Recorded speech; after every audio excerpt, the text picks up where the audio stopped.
नमस्कार, मैं हूं निकिता और आप देख रहे हैं सत्यहिंदी.com। चलिए एक नजर डालते हैं अब तक की सुर्खियों पर। जम्मू कश्मीर विधानसभा चुनाव के तीसरे और अंतिम चरण के लिए आज मंगलवार को वोटिंग हो रही है। आपको बता दें कि इस चरण में 40 सीटों पर वोटिंग हो रही है। इनमें से 24 सीटें जम्मू क्षेत्र और बाकी बची 16 सीटें कश्मीर की हैं। चुनाव आयोग ने मतदाताओं के लिए 5030 मतदान केंद्र बनाए हैं। इसके अलावा कश्मीरी विस्थापित वोटर्स के लिए भी विशेष मतदान केंद्र बनाए गए हैं। इनमें से 11 जम्मू में, 4 दिल्ली में और 1 उधमपुर जिले में है। साथ ही बता दें कि पहले चरण का मतदान 18 सितंबर को हुआ था, जिसमें 24 सीटों पर वोट डाले गए थे। इस दौरान चुनाव आयोग ने बताया था कि 61.13% वोटिंग हुई थी। वहीं 25 सितंबर को हुए दूसरे चरण के मतदान में 56% वोटिंग हुई थी। जम्मू कश्मीर में जारी थर्ड फेज की वोटिंग के बीच प्रधानमंत्री मोदी ने एक्स पर लिखा कि आज जम्मू कश्मीर विधानसभा चुनाव में तीसरे और आखिरी दौर की वोटिंग है। मैं सभी मतदाताओं से अनुरोध करता हूं कि वे आगे आएं और लोकतंत्र के उत्सव को सफल बनाने के लिए अपना वोट डालें। पीएम मोदी ने कहा कि मुझे विश्वास है कि पहली बार वोट देने जा रहे युवा साथियों के साथ साथ नारी शक्ति भी बड़ी संख्या में मतदान में हिस्सा लेंगी। लद्दाख क्षेत्र के लिए संवैधानिक सुरक्षा के प्रावधानों की मांग को लेकर दिल्ली आ रहे पर्यावरण कार्यकर्ता सोनम वांगचुक और उनके समर्थकों को कल सोमवार रात दिल्ली हरियाणा के सिंघू बॉर्डर पर रोका गया है। सोनम वांगचुक ने जानकारी देते हुए सोशल मीडिया पर लिखा कि उन्हें हिरासत में लिया जा रहा है। उन्होंने लिखा कि मुझे दिल्ली की सीमा पर 150 पदयात्रियों समेत सैकड़ों पुलिस बलों के जरिए हिरासत में लिया जा रहा है। अधिकतर महिला और पुरुष 80 वर्ष से अधिक उम्र के हैं, जिनमें से कई तो पूर्व सैन्य कर्मी हैं।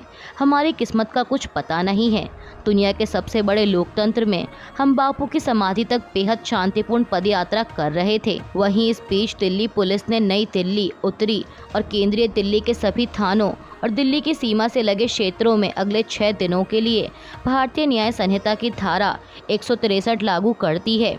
इसके तहत 5 या उससे अधिक लोगों के एक जगह पर इकट्ठा होने, प्रदर्शन करने आदि पर पाबंदी होगी। पर्यावरण कार्यकर्ता सोनम वांगचुक को दिल्ली बॉर्डर पर रोके जाने की कांग्रेस नेता राहुल गांधी ने निंदा की है। उन्होंने कहा कि यह अस्वीकार्य है। राहुल गांधी ने एक्स पर लिखा कि सोनम वांगचुक जी और सैकड़ों लद्दाखी लोगों को पर्यावरण और संवैधानिक अधिकारों को लेकर शांतिपूर्ण मार्च के लिए हिरासत में लेना अस्वीकार्य है।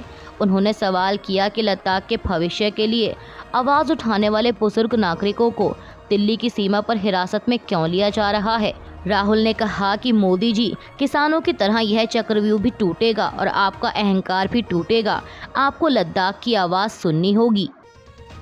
कर्नाटक के मुख्यमंत्री सिद्धरमैया की पत्नी पार्वती ने उन 14 विवादास्पद साइटों को मूडा को वापस करने का फैसला किया है, जिनके कारण सिद्धरमैया के खिलाफ जांच चल रही है। वहीं अब इस सारे मामले पर प्रतिक्रिया देते हुए भाजपा नेता शहजाद पूनावाला ने कहा कि सिद्धरमैया की पत्नी ने अभी पत्र लिखा है।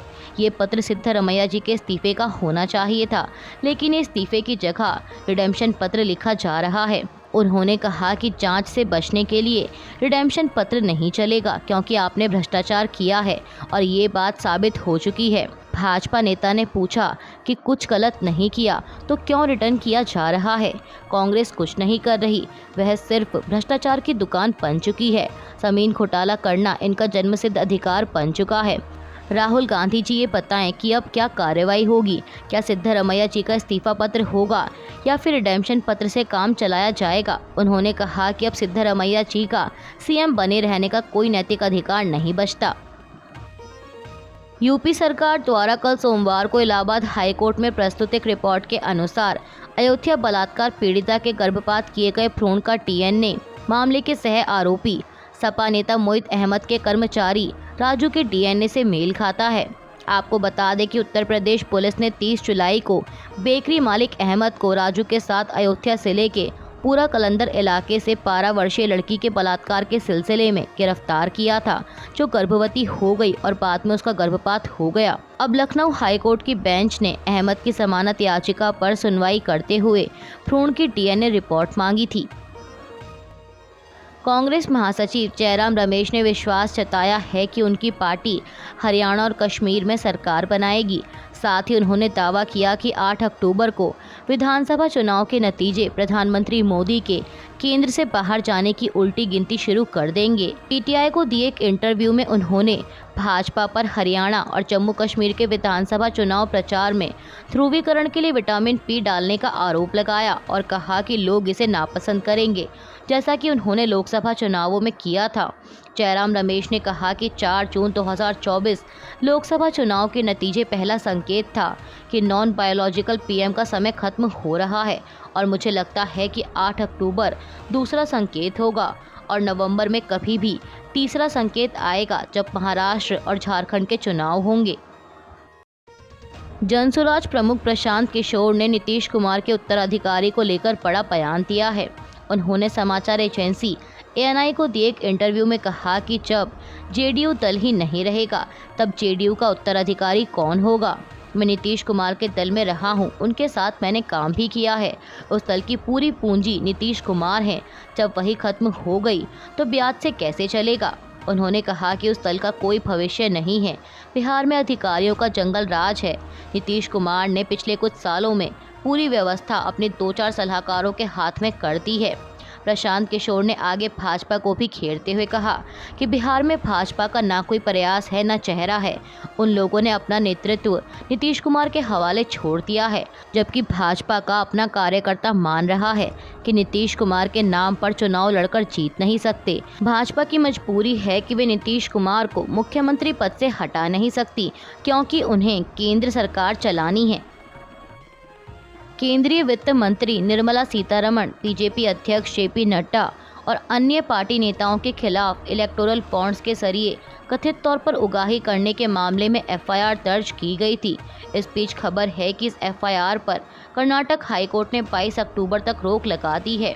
जस्टिस S नाग प्रसन्ना ने कहा कि सुप्रीम कोर्ट ने इलेक्टोरल बॉन्ड के बारे में दिए अपने फैसले में कहा है कि पीड़ित व्यक्ति आपराधिक कानून के तहत न्याय की मांग कर सकता है। कानून में तय सिद्धांत हैं कि केवल पीड़ित व्यक्ति ही शिकायत कर सकता है और इस मामले में ऐसा नहीं है। ऐसे में इस मामले में मुझे लगता है कि अगली सुनवाई तक कोई जांच ना होना ही सही है। दरअसल आपको बता दें कि भाजपा नेताओं के खिलाफ ये FIR जनाधिकार संघर्ष परिषद के आदर्श अय्यर ने दर्ज करवाई है। शिकायत में कहा गया है कि ED ने कंपनियों को धमकी दी थी, जिसकी वजह से उन्होंने इलेक्टोरल बॉन्ड खरीदे। वहीं FIR में नामजद 5 लोगों में से एक कर्नाटक बीजेपी के पूर्व अध्यक्ष नलिन कुमार कटिल ने हाईकोर्ट में FIR रद्द करने की अर्जी लगाई थी।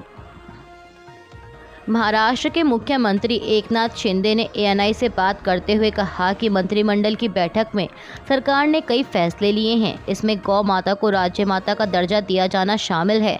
उन्होंने कहा कि यह कई लोगों और संतों की मांग थी। आज हमें इसे पूरा करने में सफलता मिली है। गौ माता को राज्य माता के रूप में मान्यता दी जाएगी। वहीं शिंदे सरकार के इस फैसले का विपक्ष ने भी स्वागत किया है। प्रदेश कांग्रेस अध्यक्ष नाना पटोले ने कहा कि आज महाराष्ट्र सरकार ने गौ माता को राज्य माता घोषित किया है। मैं इस कदम का स्वागत करता हूं, क्योंकि मैं एक किसान हूं और हर किसान के लिए गौ माता हैं। उन्होंने साथ ही ये भी कहा कि लेकिन यह चुनाव से पहले एक राजनीतिक कदम के रूप में किया गया है। अभी के लिए बस इतना ही। बाकी की खबरों के लिए बने रहिए सत्यहिंदी.com के साथ।